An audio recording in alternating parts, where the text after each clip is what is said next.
vibe that you're distant. There's something about you that's different. I see it in your eyes. Something isn't right.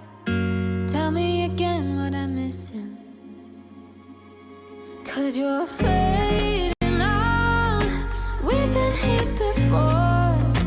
Tell me again, just tell me again, and I'll make it right. Don't go through that door. Tell me again, just tell me again, and I'll make it right.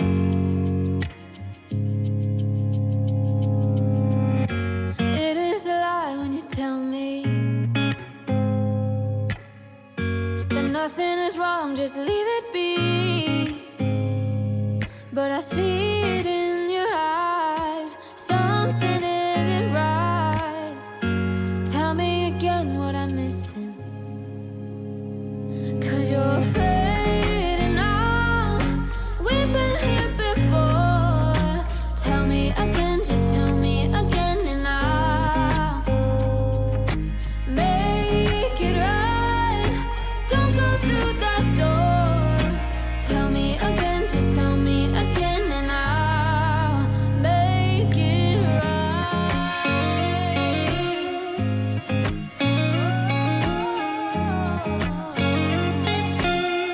I will make it right. I will make it right. Tell me again, just tell me again, and I'll. 'Cause you're fading out. We've been here before. Tell me again, just tell me again, and I'll make it right. Don't go through that door. Tell me again, just tell me again, and I'll make it right.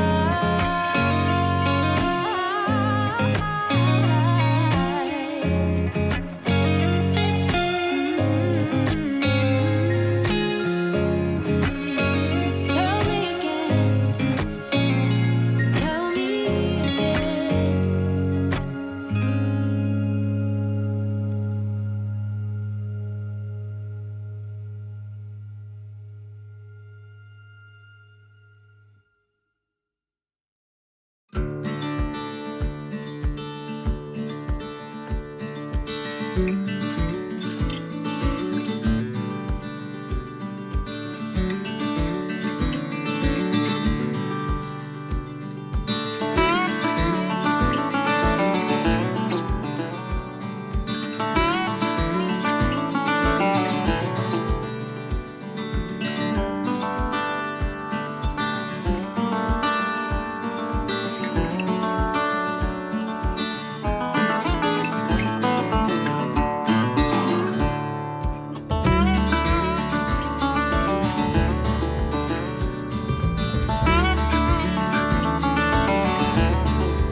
Merry Christmas, Happy Tuesday, everybody. Happy holidays, all of that. Oh, I forgot to set up my monitor here. Hi, Rodney. Cover for me. How are you, sir? Technical. Well, Uh, it wouldn't be us if we didn't have some technical something throughout the day. there we go.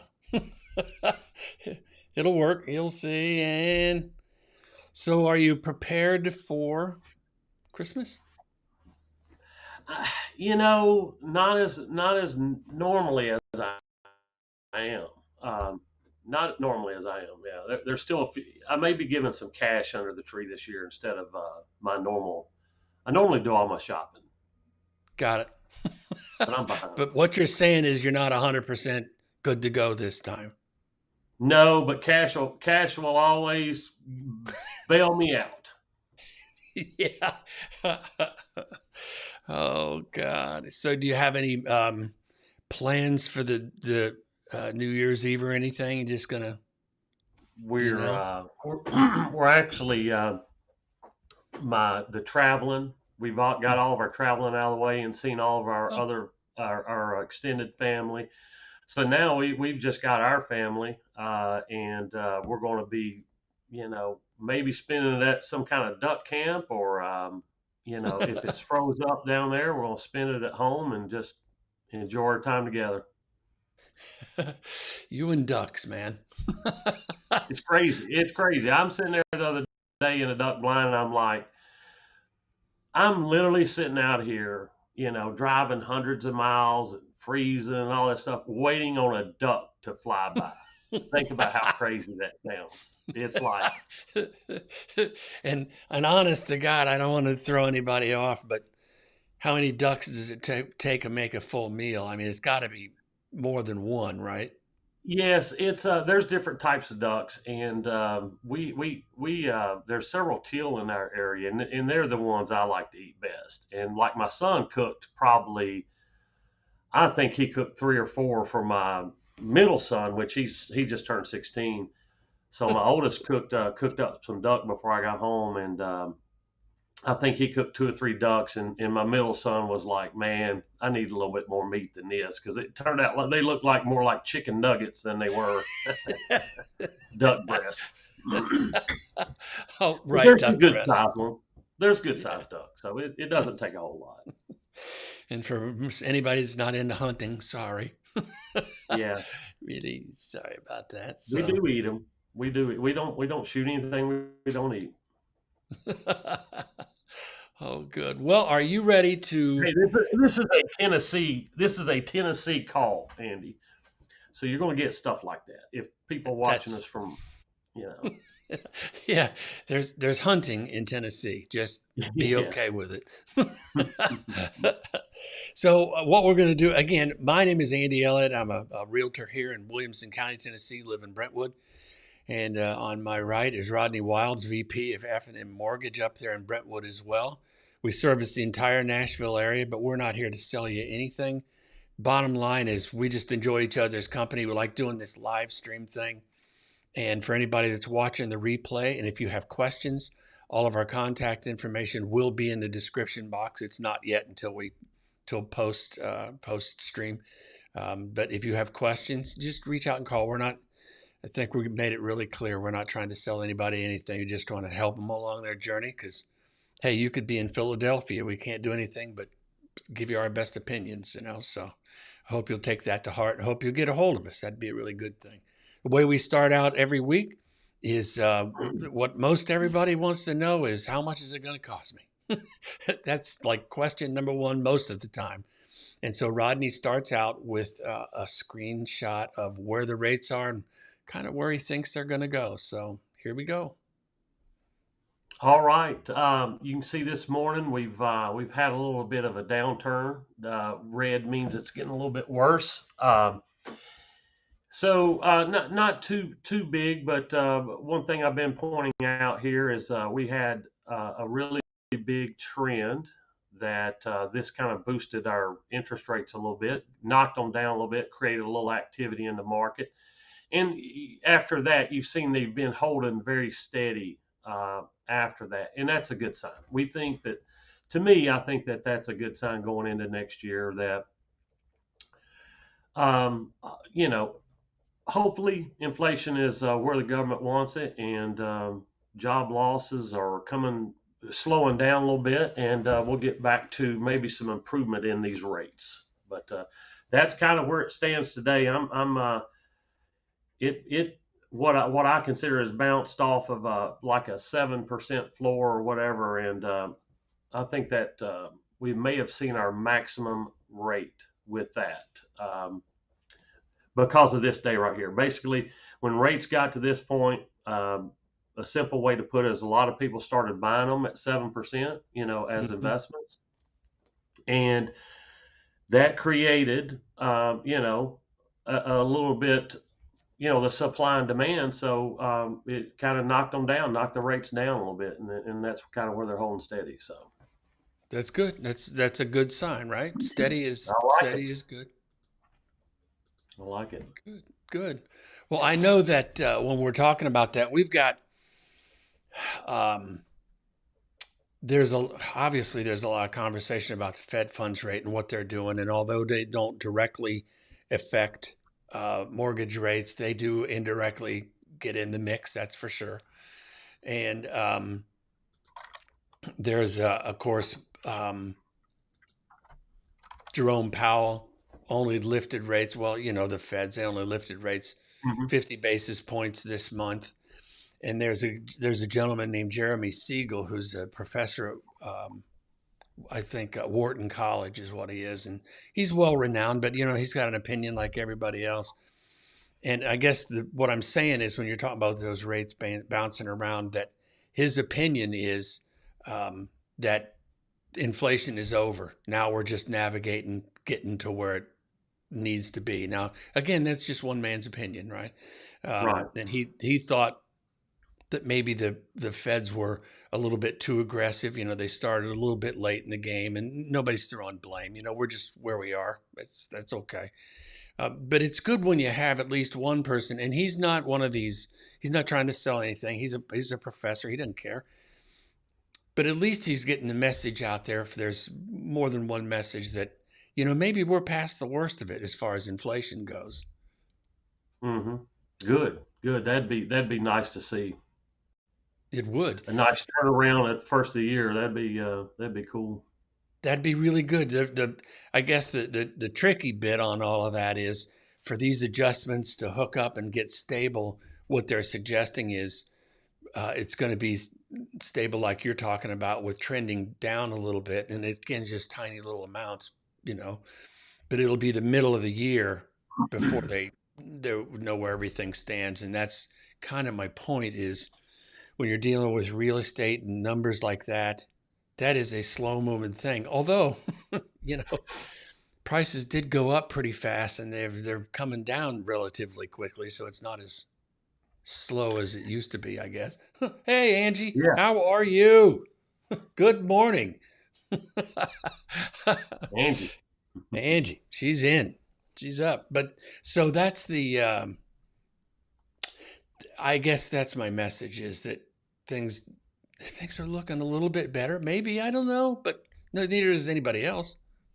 Yeah, I mean, I think I feel really good. I mean, where I stand on it is the market kind of there's only so much policies, right? They can do, but when mortgages got to 7%, a lot of people started buying them.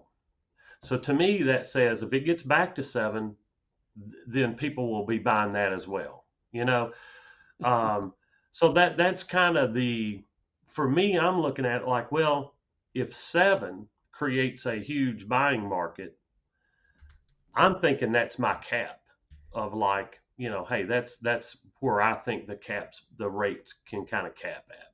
Now I may Right. be crazy in saying that, but um, a lot of investors started buying at 7%.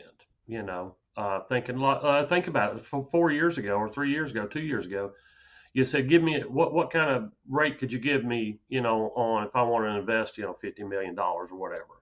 It ain't set 1 7%, right? So, I mean, they're getting a good return on that, I think. Yeah. Well, and isn't that the interesting? I'm glad you mentioned that, Rodney. You're such a good partner in this. The as we read these articles and as we come across information that we feel like we want to share on this channel to build up the catalog of information for people, the one thing we're sure of is nobody has any certainty in any of this stuff. And that sounds flaky, but I mean, Zillow, which I respect, they're my competition. They are. But that doesn't mean that I don't appreciate the data they put out. Redfin, equally well, Right. and again, I don't. There's plenty of business for everybody, but my point is, for these big data houses, these data mining things that are making predictions, um, they'll be wrong. And I'm not busting their chops on it. At least they're putting out an opinion and then correcting them. And that's why we do this show every week, is because, man, you never know. You never know. But for people that are in the business and get to feel the pulse of what people are doing or not doing, we have a feel for it before it shows up on the graphs like Rodney's showing you. You Yeah. know, that's my take It's on it. Yeah, it's fluid. I mean, it's fluid. You go back and look at our shows and look at the projections and how they're adjusted over months. I mean, it's just fluid. It's the way it's going to be for a while. Absolutely. And that's why this is never going to get old for me. And sometimes it'll seem like, maybe we're sharing the information, the same kind of information, but here's the deal, is that all we can do is talk about what's happened today and in the recent past. Well, we can talk about history, that's for sure. But what we're trying to divine or figure out is what's going to happen in the near future, because nobody knows about 6 months. Forget it. Yeah, right. But if we can figure out what's going on, in the next couple of weeks, well, that'd be good. So I'll get off my soapbox, but that's why I'm excited about and continue to be excited about this little show of ours, and it'll hook up. You'll see. So anybody that's watching, that's where we're coming from. So what Rodney and I were going to talk today about was comparing different money saving mortgages, and the tagline on this is that come with some big catches. Because you tell me, Rodney, this is definitely your bailiwick, but as prices vacillate, as they bounce up and down, and people are still interested in buying a house, would it be true to say that they're looking for options in terms of loans and stuff?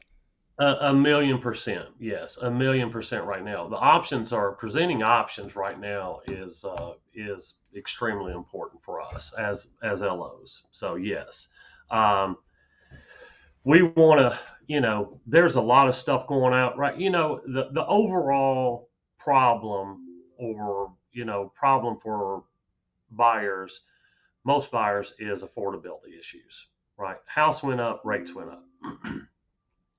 So what the industry is trying to do is look for ways to ease that a little bit, and to make sure you're not putting them in a bad situation coming down the road. So Hmm. that's that's kind of exactly uh, what I like to do. I like to present somebody their options and explain the good and the bad about it, and let them choose, because the big catches are, they're not catastrophic like they was, when you could do those arms that significantly went crazy up. Like if you did an arm after 2 years, it went up, it could go up 10%. That we don't have those products anymore. So the big catches are a lot smaller than they used to be, is the good news on that. So, but it's still a financial decision, and it weighs heavily on your pocketbook. So Right. this is right where the good mortgage professionals are living in right now, comparing different money saving mortgages. I know that when a few years ago, when how do I say this? Yeah. A few years ago, when I first moved to Brentwood, we bought a house over in Brentwood, and the situation was we could afford it, but what we ended up getting was an interest only loan. But it was also in the days, Rodney will remember this, it was a no doc loan, man. It Yes. was like, you want to borrow money? Sure, sign here. Hmm. And it was still a, I mean, interest only really wasn't fun because when we wanted to change that, we owed exactly what we still owed, Right. you know. But anyway, I bring that up because that's kind of history. But so the first thing it says in the article here, and I asked Rodney about this before the show, see how he felt about it, and he's very positive about it. And I think it's important as a professional to tell people shop around for a mortgage. And I don't mean necessarily shop price, and Rodney will explain this, but there's more to a mortgage than the rate.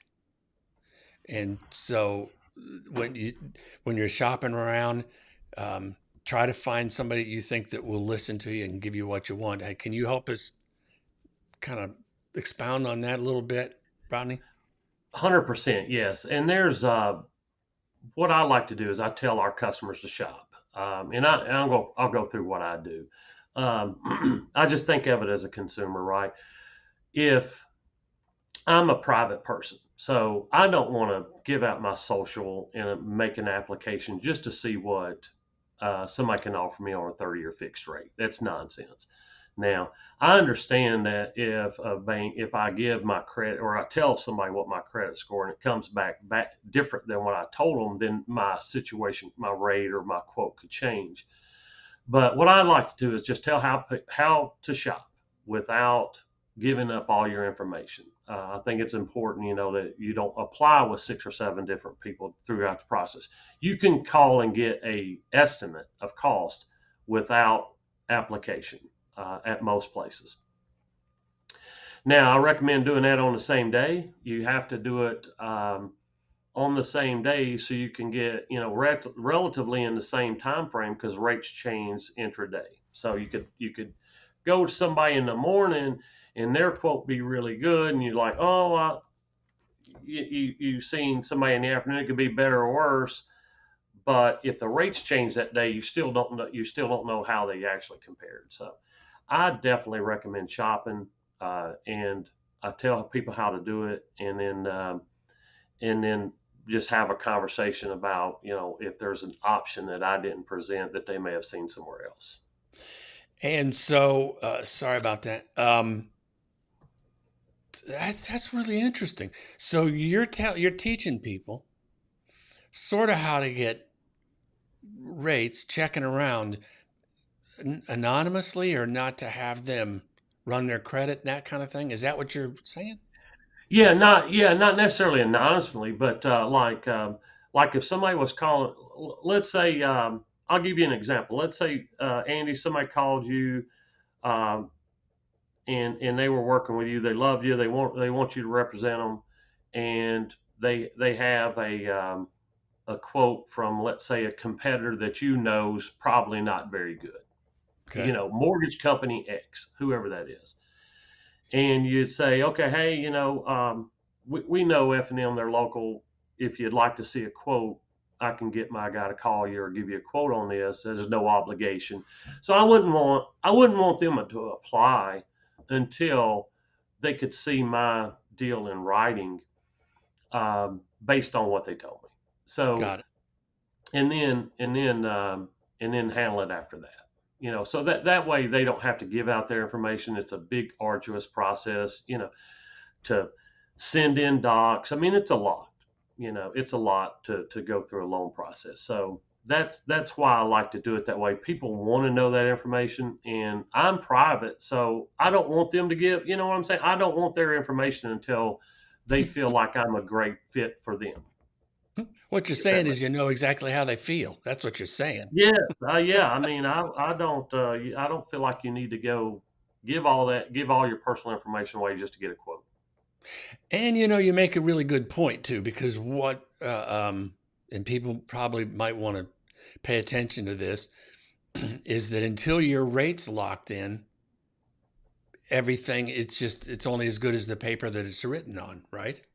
Right. It's just a quote, right? I mean, it's But you just can get, there, the way I do it, I tell I tell them, say, you can ask them, say, hey, if I wanted to lock this in today, what rate could you get me? And that way they can't it's hard to bait and switch you when you tell them you potentially could lock this in today, Got it. because if you get called back, you're going to have to honor it, right? So you're going to quote your best one and move on. Yeah. But we have really good rates. So this is my system. If I had terrible rates, I probably wouldn't do that. But we have really good rates. So we want to give the customer the best deal possible. We're not paid on how much a rate, right? So we're not paid on that rate. So we want to give them the best rate possible. So that's our thing, is that we don't have an issue with the whole shopping process. Well, and Angie just made a really good point too, about if you give out your information, I'm going to use the word spammed or whatever, but I mean, you're going to get bombarded with follow up stuff, Yeah. you Yeah, know? and you can, like, if they're a good loan officer, they should be calling them back to seeing, hey, can I help? Can I help? Can I help? But at some point in time, you just tell them, say, well, I got a better deal somewhere else, and move on from that. You know Yeah. that Yeah. kind of, but Well, it makes, I have one other point to make before we move off of this, and that is, and you can point this out. This is really important. I know that this is not critical, but pretty close to it. When somebody's getting ready to buy a house, and the person there's working with is telling them that the odds are pretty good you're going to find what you're looking for. What I mean is, um, sometimes when somebody's looking for a house, they may be um, looking for houses that perhaps that in that price range don't exist for what they want, like a 4 bedroom house for 150. I'm just making something up, but right. your professional will help you. The idea is, when you're looking for a house, your professional is going to make sure that you have a good hit rate, or it's a target rich environment is what I call it. That if you're looking in Nolansville, if you're searching for houses, at least you have 4, 5, 6, 7, 8 options. Even if you don't want them, at least you have a number of options you could choose from. So if you know that your odds are good of finding a house that you like, the difference between getting pre-approved, which is basically a phone call, I think, probably, versus wrong. Pre-qualified is a phone call versus pre-approved. And so the difference in those, can you help with that? Um, Technically, um, the FDIC has a real. I'm part of a bank, so that we're federally regulated. So FDIC has some strict guidance on what we can say about pre-approval. Basically, for us, a pre-approval means it is all the way done in underwriting, and we're ready to close. Um, and that's generally not what is needed to make an offer. What you want to do is get pre-qualified or pre-approved, as that term's used. But for FDIC, it's kind of a lot deeper term than that. So yeah, they're kind of interchangeable. But what people consider pre-qualify is a verbal conversation that has no paperwork attached. Is kind of the way I look at it. And a pre-approval is you go through the process, you run it through DU, and we always look at the documents then. So right, so we want to deal with a problem up front. So when we do a pre-approval, we want to look at pay stubs and bank statements up front, right then. So we kind of do it's kind of a mix and match between the two. That we got the information, but it hasn't been all the way through underwriting, but it has been through a loan officer or an underwriter to okay our income, Got basically. it. So And whenever I give a pre-approval letter, we generally don't have go back and say, oh, well, we missed this or that or whatever. We do You do a diligent job enough up front. But the technical term on a pre-approval with FDIC is to me, it's almost like a full approval. It's like you can't go back on a pre-approval with the in kind of like the FDIC's eyes. got it. Okay. Well, and that's for a lot of, I've been in situations with other lenders, to be honest with you, where something pops up in the last 4 or 5 days. And what you're explaining here is the way you do it that minimizes that risk. I'm not saying it'll never happen, but it minimizes that risk. Is that fair? Yes. So income and assets are 90% of problems at closing. It's always been that way. So if we do, if you focus on income and assets up front, um, you're going to be good. Okay. And that's what you've got to do in order to give, to issue an approval letter. You want to be confident that the person can, follow through with that. Absolutely. Absolutely. So the first one they're talking about here on this in this article is adjustable rate mortgages are waging a comeback. What do we think about that?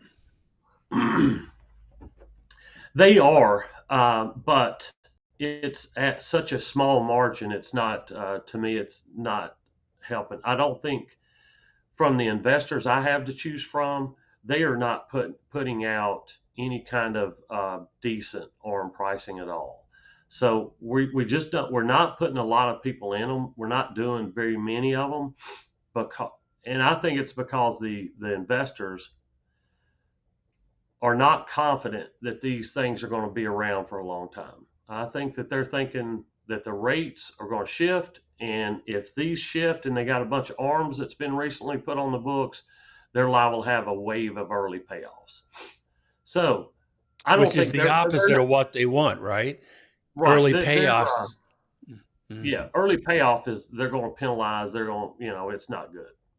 There's no prepayment penalty, but like if we do one in 6 months, they're going to hit us for whatever they paid us for the loan or whatever.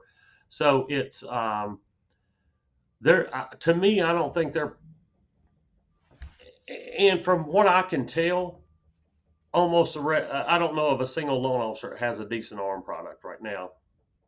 So I don't see any of them out there right now that are a 0.5% better than the 30-year fixed, which is kind of a benchmark for me to see if it's better, in order to take it. right, right. Well, for some, I guess the argument for a lot of people when the rates were out of sight is that it may give somebody an ability to make it tolerable in the first few years. And I like arms. I am a fan of arms. I'm fine with an arm. Arm fits a lot of people very well if you're savvy with your money. And you get in an arm, say right now, if you were able to get into a good arm and rates start declining, well, your arm rates are going to decline. It's going to go down too. So that's a great feature of that product. But um, right now, the investors are just not giving us a decent price for them. It's so we're not, we can't. There's nothing to offer Uh-oh. to our clients with them. Got it. Huh. Okay. And then we talked about interest only loans. Now those would just be I guess I don't have an opinion on that. um, I'm not. This is this to me. Um, you need to be financially savvy. You need to have a reason to do the interest only loan, in my opinion. I'm not opposed to them. I just think it needs to be. You just need to have a solid financial plan when you're going into it. You don't, as long as you're like if somebody financially savvy is like, I'm going to pay interest only, and I'm going to take the principal, and I figure if I can invest that principal that I'm saving, uh, you know, and they're having that kind of conversation, that's a scenario where I think of that would be a good point. Now, when the people are saying, if I just had an interest only payment, I could afford that house, that's a no go. That's something that you don't want them choosing these options over affordability versus trying to maximize their cash flow, if that makes sense. It makes Like total sense. if an arm makes you qualify, or if an arm payment, um, you, you know what I'm trying to say is like you just don't want to get in a house, and it not be a good situation for you long term. Right. I mean, you were just giving sage advice. You know what I think. What all you're saying is, if you have to do an interest only to get into a house, you don't. And I don't mean this judgmentally, but you don't have any business getting in that house. You don't need to do it, right? It's because it's setting you up for in whenever that thing balloons, and you got to pay them off. Now you got to do something with all that money. Yeah, I've seen buyers. I've been in this long enough. What 17 years now that I've seen at least one of most everything. Not maybe not everything, but most of them. And where I've seen people get in trouble, and you can give your advice, and they're absolutely free to ignore it. But somebody will say, "Well, I'm going to do it this way, like interest only or whatever, to get in the house because I've got this really good job coming." Or my boss told me I've got this promotion that's just around the corner. Betting on what I call betting on to come, and Hmm. and if it isn't a bird in the hand, I don't know. that's that's Right. Yeah. risky.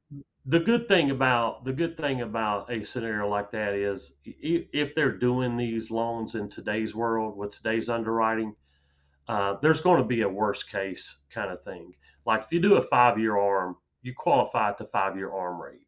But if you do like a 1-year arm, you qualify at a 3 or 5-year arm rate. So it's and then when you do the interest only, I think you qualify at your P&I payment as well. So there is a little bit of a safety feature on them, and that's why that's I do like them, because if you have somebody savvy with their money and it fits them, they may be able to utilize that product to save some money.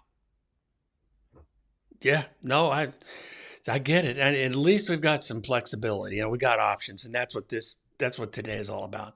So then, and the part that you would think that I would have this like etched in my memory, but I don't, because this is just one of the things that in my entire profession, I've made it clear that I run up against enough numbers to have an idea of what's going on.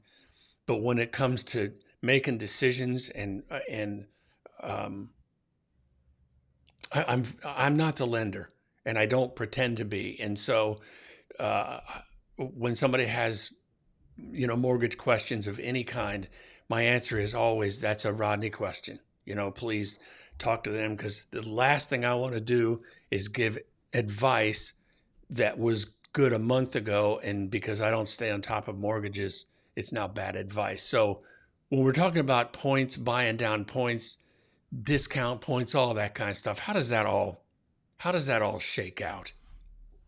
Well, you can, let's say if today somebody calls into a mortgage lender, they're going to say, okay, well, you can get 7%, um, and a lot of parts in the country, most people say, whenever they quote a rate, they're generally not. There's no points or fees associated to it, like an origination fee or a discount points.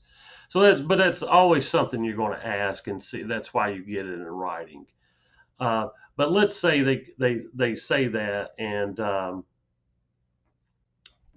but with today's affordability issues, um, you know, people are asking about, okay, hey, can I buy this down? Can I buy my rate down? And yes, let's say you have a pool of money to use, and what we like to do is show them those options. Okay, hey, if you bought down your rate and you spent $4,000 and it saved you 1/4% on your interest rate, which might, let's say it's $30 or $40 a month, just to make the math easy. So you divide $40 into 4,000, it takes you 100 months to break even. And then Hmm. after that, you're making money. So you're 3.5 years into that house. That's probably okay. You're probably going to be there 3.5 years according to statistics. But um, or I'm sorry, you're probably going to have that mortgage for 3 years. Even if rates start to come down, 3 years may be a long, too short of a time to refinance something if you did it right now. But that's what I'm saying. So you have to look at that investment and see, okay, is that worth it to save $40? Or they may say, well, that's $4,000. I mean, I spent $40 on coffee. I don't care about that. So, Good and then coffee. you've got the option, okay, seller or builder to buy down your rate. Now you can do. It's not your money anymore. You're getting an incentive for buying the house, right? In Yeah. today's market. Yeah. So instead of so the seller may be giving some money out for you to use. So and again, we're going to look at these same options, no matter whose money it is, to see where it's best spent. They're talking about in here a 2-1 buy down. We look at the cost of that. A 2-1 buy down is where if your rate was 7%, the first year of your mortgage would be at 5%. Year two would be at 6%. Year 28 or 2 or 3 through 28 or 30 would be at the 7% rate, that your note rate. So you'd use that money and then, okay, how much money does that cost? And then you could compare it to, okay, it would save you a 0.25% if we permanently bought your rate down. And then you might want to say, okay, I also compare it to paying your closing cost. So that way, all you have is your down payment. So that way, they have more cash when they walk away with the deal, right? So think about that. A lot of that is just dictated by your upfront conversation with the customers. Like, hey, what's most important to you? Yeah. Is it your Yeah. payment? Is it your monthly payment? Is it your down payment? The combination of the two, or whatever. So we just look at all of those, the buy downs, the 2-1 buy downs, the permanent buy downs, paying closing costs, and provide those options and let them choose which best fits them. And you really illustrated my point. I know you didn't mean to, but what I tell people, and I think that you taught me this probably 10 years ago, was the interest rate isn't the only thing to take into consideration, and it's there's a lot of calculations. And for those people that are spreadsheet people, they're laughing at me. That's fine. Um, You can't say it. I try to never say that without me being able to send a document to somebody. Because when I can't say, hey, I've got a program that your rate's a 0.25% higher, but your monthly payment's better. And they're like, what's the catch, right? I mean, it just sounds weird.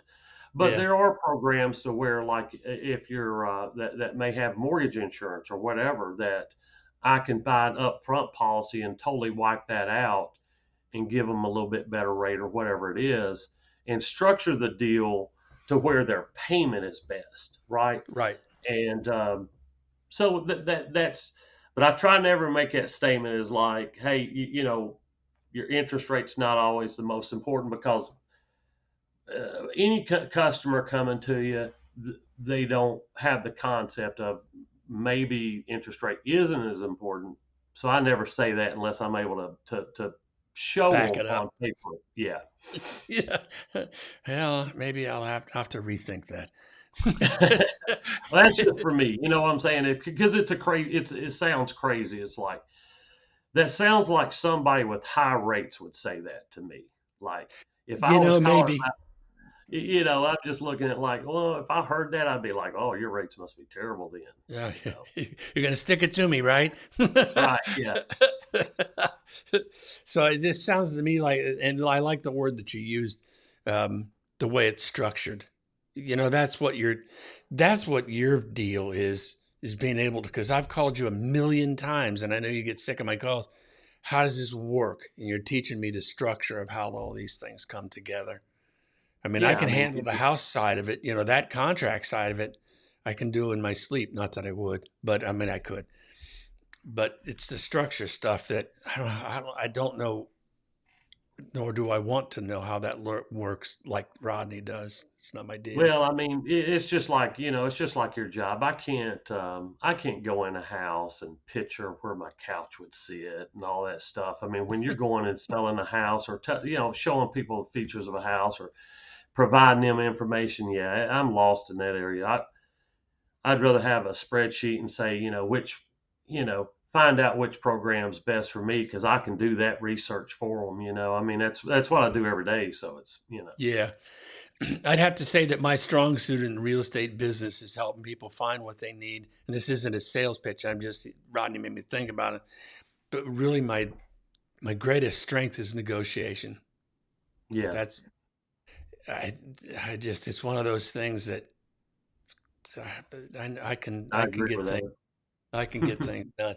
So we just got one more to consider, and I probably buttoned it up early for the Christmas week. But it says here, talking about considering a VA loan. Of course, that's not an FHA loan specifically, but I don't even know why they didn't include that. But it says consider a VA loan. Yeah, well, they wouldn't have to consider a VA loan. I pretty much, it's on our application that we ask if they're a veteran. So we're going to consider it when we're preparing options if we know they're a veteran. And there's some really good, the VA loan's a great loan, and it gets to be an even better loan if they've suffered any kind of disability. Even if it's down to 1%. Hmm. If they've got a disability from the government, especially through active duty and stuff like that, they don't pay that funding fee, which is a downside to a VA loan. It's probably the only downside of the VA loan. But yeah, the VA loan is, I'm not sure why they just say consider a VA loan since you have to be a veteran to get that loan. It's like Yeah. you don't get to consider it if you're not a veteran. So, Right. um, you know, but if you're a veteran, that we definitely need to look at that option. They're really good. Those are really good loans. The I'll tell you what impresses me, and it just occurred to me. For anybody that's looking to get a loan, I mean, like we've said all along, check with other people, and I think check around and just include trusted advisors as well. And for myself, I would include Rodney in that specific group. But what pleases me is the idea that what we've talked about today is only probably just the surface of all the things that are actually available, is my guess. That there's a lot more different loans and loan packages and different variables and all that stuff. And it's nice because I know when I got my loan through years ago, I just said, this is what I do. What's the smart move? And you just told me what that was. Yeah, I mean, That's my whole point is you handle yeah. the heavy lifting on what's the best. And Well, I I like, one, it's some upfront conversations about what you're looking for, what's important to you, how long you'll be there. You got to figure out. Not everybody's the same, right? What your goal is for this property, how long, everything. So, and then, when I find out your goal, it's easy for me to say, okay, hey, there's 2 or 3 programs that kind of match. One matches it really well, one matches it better in this spot, and then just give you the options and let you choose. Yeah, Yeah. I just love that. And I think the bottom line before we cut this off is what has been the most important thing in my entire career has been the ability to find a lender that I can work with, communicate freely with. Because when we can work together, it sounds like a pitch. It's really not. I'm just kind of giving you a look behind the scenes, a day in the life kind of a thing.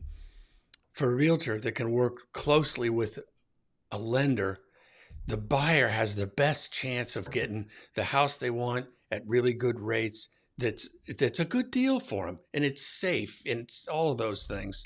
It really is a blessing to be able to do that. And I mean, as we close this thing down, I just say personally that Rodney, thank you very much for all the good work you've done. We've done together down through the years. It's a phenomenal thing that you've done for me. You've changed my professional career greatly because of how well you handle yourself, and I appreciate that. So, Well, that's a great compliment, but just the bottom line truth is we're blessed to get your referral. We're blessed to work with you. So, and all of our real estate partners. I mean, it's That's what we do.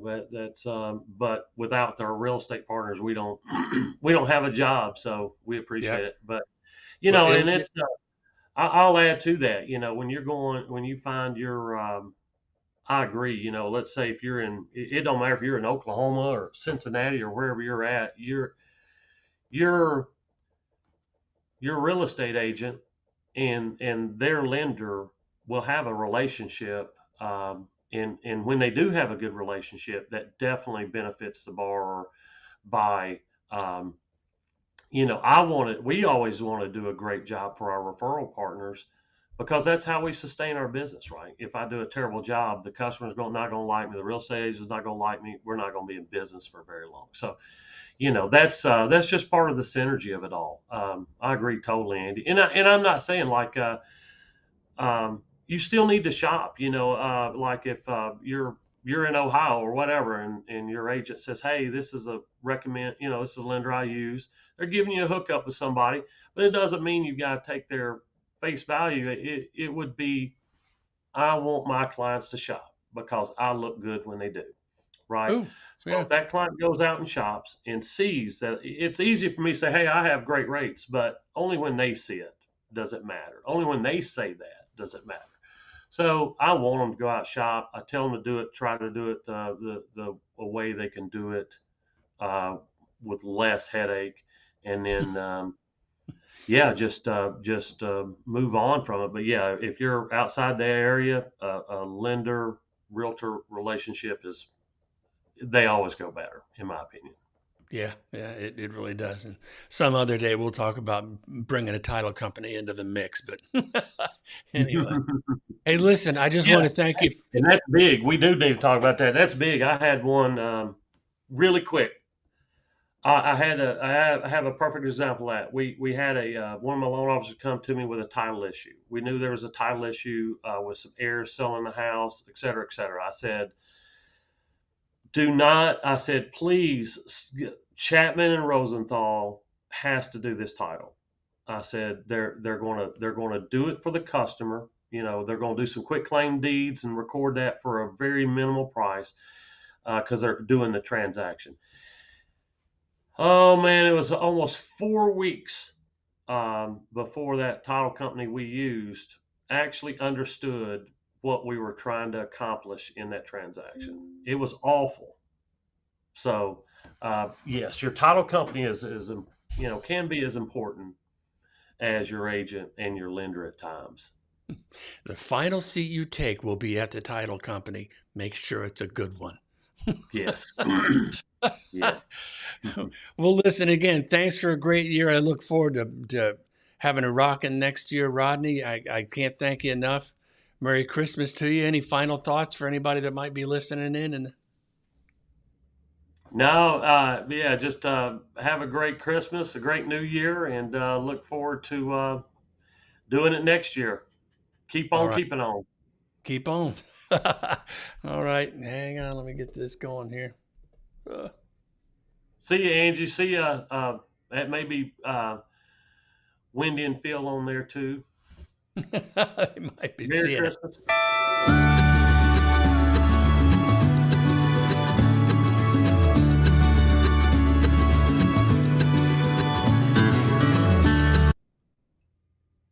Oops. How'd you